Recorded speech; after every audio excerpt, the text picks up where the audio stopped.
South ఇండియాలోని అతి తక్కువ ధరలకి రత్నాలనందించే ఏకైక సంస్థ 6JVR. నిన్న లేదు మొన్న తెలుగుదేశం పార్టీ జనసేన కలిసి జైహో బీసీ కార్యక్రమం. ప్రతిదీ ఒక చరిత్ర, ప్రతిదీ ఒక రికార్డే. మొన్న జరిగినటువంటి జైహో బీసీలో ఇరు పార్టీ నేతలు చారిత్రాత్మకమైనటువంటి ఆంధ్రప్రదేశ్ చరిత్రలో ఆంధ్రప్రదేశ్ ఉన్నంత వరకు ప్రతి ఒక్క బలహీన వర్గాలకు చెందిన వ్యక్తి గుర్తుపెట్టుకునే విధంగా ఒక చారిత్రాత్మకమైనటువంటి బీసీ డిక్లరేషన్ కూడా రిలీజ్ చేసిన విషయాన్ని కూడా గుర్తు చేస్తున్నాను. తరువాత రెండు పార్టీ అధినేతలు నిన్న కూర్చొని రెండు పార్టీలు కలిసి ఒక కీలకమైనటువంటి బహిరంగ సభను నిర్వహించాలని చెప్పి నిర్ణయం తీసుకున్నాం. ఆ బహిరంగ సభ ఈ నెల 17వ తారీఖున చిలకలూరిపేటలో నిర్వహించి అతి భారీ సభని చేయాలని చెప్పి రెండు పార్టీలు కూడా నిర్ణయించాయి.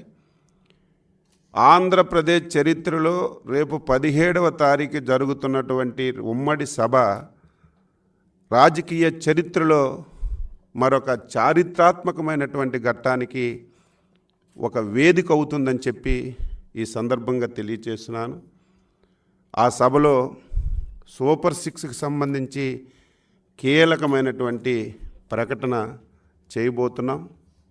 తెలుగుదేశం పార్టీ జనసేన ఉమ్మడి మేనిఫెస్టోతో పాటు భవిష్యత్ ప్రణాళికలు కూడా ఆ సభలో ప్రకటించబోతున్నాం. ఆ సభకి టార్గెట్ 10 లక్షల మంది తెలుగు తమ్ముళ్ళు జన సైనికులు హాజరవుతారు అని చెప్పి నిర్ణయం తీసుకున్నాం. ఈ చిలకలూరిపేట సభ చరిత్ర సృష్టించడం ఖాయమవుతుంది. జన ప్రబంధనానికి సభ ఒక వేదిక అవుతుందని చెప్పి ఈ సందర్భంగా తెలియజేస్తూ ఆంధ్రప్రదేశ్ ప్రజల అభివృద్ధి సంక్షేమానికి బడుగు బలహీన వర్గాల సాధికారతకు ఈ సభ వేదికగా ఉండి కార్యాచరణ ప్రకటిస్తున్నామని చెప్పి సందర్భంగా తెలియజేస్తూ అందుకే ప్రజలందరికీ ఈ సందర్భంగా కోరుతున్నాం, స్వచ్ఛందంగా ఆ సభకు రావాలి.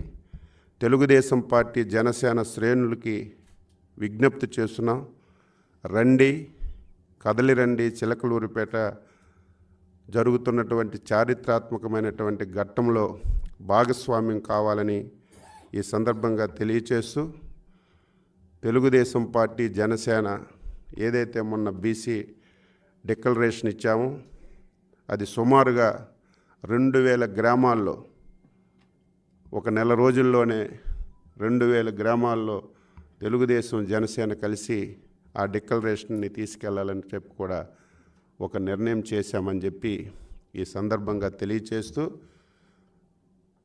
ఆర్టీసీ ఎండీకి చిట్ట చివరిగా హెచ్చరిక చేస్తున్నాను. ఈరోజే లెటర్ పెడతాం రెండు పార్టీలు. రేపు 17వ తారీఖు జరుగుతున్నటువంటి సభకి బస్సులు మీరు ఇవ్వాలి. ఇవ్వకపోతే మాత్రం ఈరోజు ఎవరైతే ఎండీగా ఉన్నారో, ఎవరైతే మీరు ఆఫీసర్స్గా ఉన్నారో, రేపు అధికారంలోకి వచ్చిన తర్వాత మీకు తగిన మూల్యం చెల్లించుకోవాల్సిన పరిస్థితి వస్తుంది. దారుణాతి దారుణం. ఆంధ్రప్రదేశ్ రాష్ట్రంలో చరిత్రలో ఎప్పుడూ ఇటువంటి సంఘటనలు చూడలేదు. ఏ రాజకీయ పార్టీ అయినా సభ పెట్టుకుంటే మీ నిబంధనల ప్రకారం మేము డబ్బులు కడితే బస్సులు ఇచ్చారు, చాలామంది ఇచ్చారు. కానీ ఫస్ట్ టైం మీరు ఒక పార్టీ గురించి పనిచేస్తున్నారు. డబ్బులు కట్టకపోయినా విపరీతంగా బస్సులు ఇచ్చి మీరు సహకరిస్తున్నారు. ఇది కూడా నేను హెచ్చరిక చేస్తున్నాను. అదేవిధంగా పోలీసులు కూడా నిన్న రాత్రి ఎంత దారుణం అంటే ఎప్పుడూ చూడలేదు. మొన్న నెల్లూరులో నారాయణ గారికి సంబంధించినటువంటి వ్యక్తులు ఇల్లు మీద బందిపోట్లలా పడి ఏ విధంగా ఇబ్బంది పెట్టారో చూసాం.